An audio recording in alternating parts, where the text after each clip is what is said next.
What are the other than catastrophic things, what are some of the other negatives that you've seen when folks aren't trusting their instincts?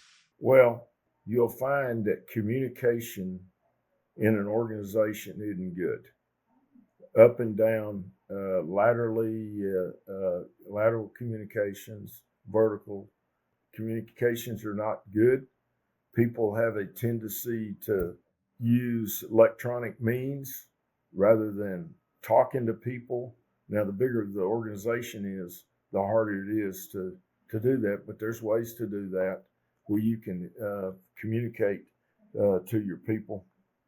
You got to practice in the environment you're in. And like I say, do some exercises that allow you quick decision making exercises. You got to be an expert in your field. I did a lot of reading and understanding my practice to make sure that I knew what was going on, and the Army runs off of doctrine, and so I always tried to make myself better every day and learn something. And the other thing that I learned to build and foster a good command climate, spend more time listening than transmitting. And I've watched a lot of senior officers there on transmit all the time. And it shuts down anybody that's trying to tell the leader what's going on. I've seen that. I did 54 rotations at Fort Irwin, California, at the Combat Training Center.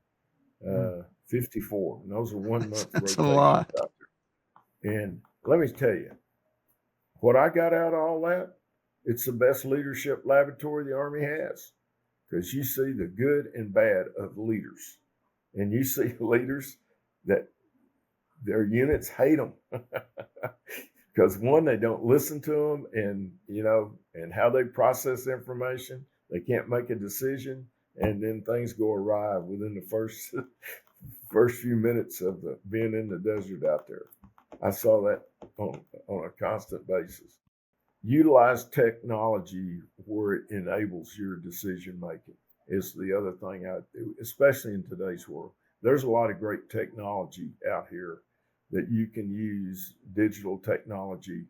And I had a digital division, but I always wanted to hear that commander's voice because I could feel if he was in trouble or was worried or not worried about something. So you got to know your people. That's the other thing that's in leading and trusting your instincts, and that helps make you a better leader when you're doing those sorts of things. Yes, sir.